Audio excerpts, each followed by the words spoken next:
going on, everyone? So today we're going to be taking a look at the ROCKTOL GEN-R. So this just recently went on sale on Prime Day for around 37 bucks, kind of 35 right. The original price of this is $54, so I decided to pick it up. It's a great deal, and this is very similar to the EDC that I currently carry, the SQT 2048. So they're almost identical clones to one another. So all the tools I like. Now, I actually misspoke in my last video. I said the SQT was a clone of the Surge. It's actually the P2 and P4. So sorry about that. But anyway, normally I wouldn't make a like-for-like comparison on two tools that aren't the same price range. But since this went on sale, I thought it was a perfect opportunity to pick it up for around 35 bucks, 35 buck tool, and really compare, say, hey, is this tool worth it for $54? So I'm gonna put this away for now. I'm gonna be kind of concentrating not so much on the unboxing and what it comes with, but just kind of the main feel of the tool. So the main selling point of this tool is the VG-10 blade material. So supposed to be a higher carbon, higher quality blade steel. The SQT, on the other hand, carries 7 CR17, I believe. Not a big knife guy, so take it with a grain of salt. But yeah, this one should be a higher quality one. Ironically enough, both these, on paper, both these blade steels are actually higher quality than the Leatherman Wave. That's 420 HC, something like that. But yeah, not a big knife guy.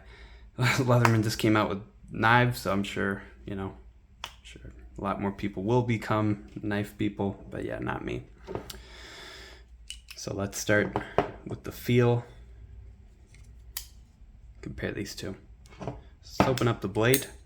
Now, the blade opens up really nicely. It could be a little smoother. I can add some oil. That's an easy fix. Tune this up. That's not a big deal. What I am noticing is the body is actually flexing. Look at that. That's immediately what I notice. I'm not even putting a lot of pressure on here. Opening it as I would. So just, for a high quality, 54 bucks, I don't know. Now, I'm not saying the SQT doesn't flex either, but the variant that I was able to get has this kind of clever design where they put a notch on the micro driver, an indent here on the 1/4 inch. I talked about it in my last video. And while it doesn't stop the flexing, all these tools flex. They're budget, not a big deal. At least in the closed position, you can open up the blade and it won't flex on you. It just makes it feel a lot higher quality.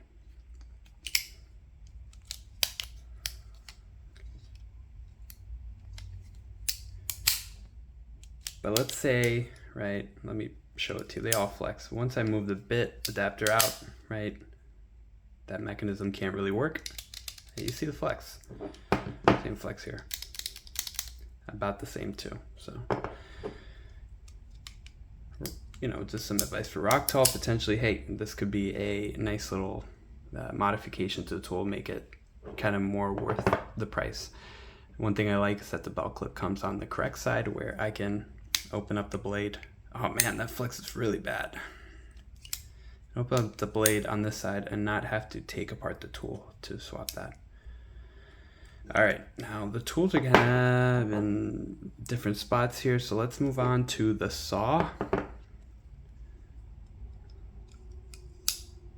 Feels great to open. Oh, and one thing I forgot to compare, blade designs. Let me show you that real fast.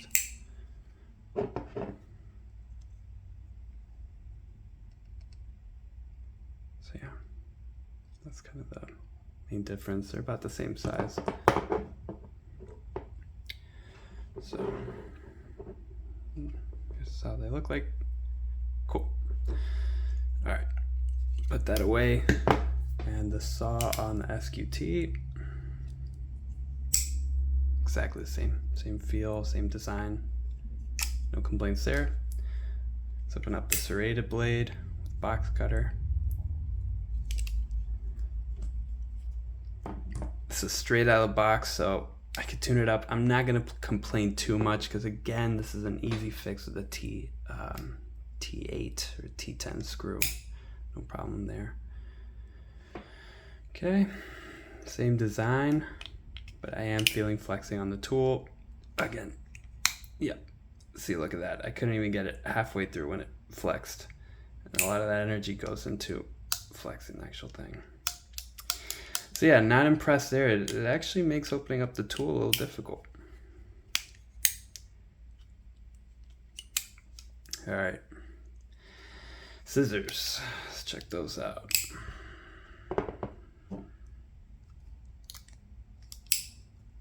Both click really nicely. Let's grab some tubing. Start off with SQT, kind of what I use at work, not putting any pressure, right? Steel is curled this way so that your thumb can rest nicely. Yeah, choose through that material, no problem. Yep, same thing for the ROCKTOL. Scissor works great. Not surprised there. They look exactly the same. I wouldn't be surprised if they use the same manufacturer. Great. Okay, let's open these up. That feels nice. The ROCKTOL is actually smoother to open than the SQT. It does feel very nice. So they have identical plier heads. Here, let me show you. Kind of that arc design, replaceable bits. No complaints there. Great.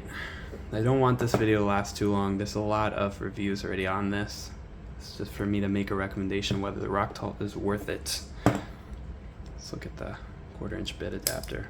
So normally, one thing I forgot to mention, normally in my last video, they come with these kind of Klein style double 1/4" bits. And that's cool. But I made a little modification so I wouldn't have to buy so many bits. And I put two 6 by 2 millimeter magnets. Just drop them in. You could use 3 if you want it to be more raised flush.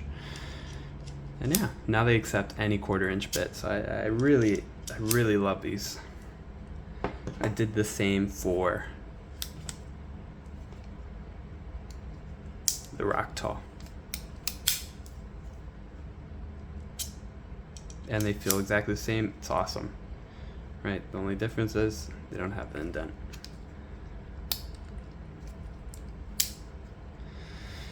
Okay. Lastly, let's look at the tools. I'm not going to go too deep into them, right? There's enough reviews out there going over the differences. So you have your diamond and regular file, your all with a hole in it, your micro driver,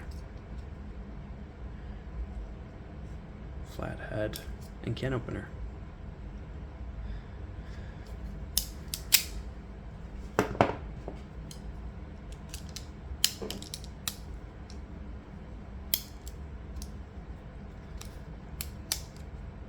Same tool set here, identical actually. Wouldn't be surprised that they get their same parts from the same supplier.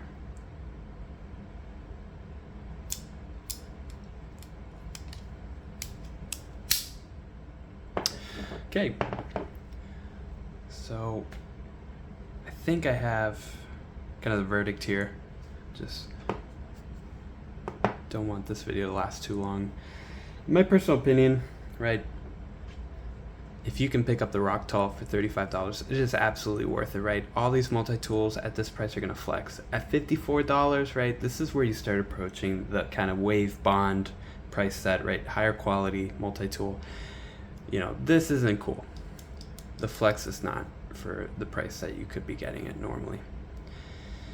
Now, if you don't care about the flex, right, if you're more into the knife material, yes, it is worth it. You get higher quality steel than this one. right? So that's, and you're getting extra bits. It's kind of a value pack. Then yeah, sure, it might be worth it. But in my personal opinion, right, I'm not a big knife person. I don't think this is worth it. I only think it's worth it if it's on sale. So other than that, great tool. I love the diamond coat. It looks awesome, but time will tell, right? I'll keep using these tools. I'll keep kind of using and abusing them, trying them out in the lab, at work. Stainless steel, especially the plier heads. And yeah, I'm sure I'll have an update video in a year. But for right now, definitely, if you want a budget tool, stick to the SQT. What I'll probably do next is I'll swap out, since they look like for like, I'll see if I can swap out the VG-10 blade into the SQT and kind of make the perfect budget multi-tool for myself. Yeah, I'll keep everyone posted. So anyway, hope you enjoyed this video, and as always, I'll see you guys later.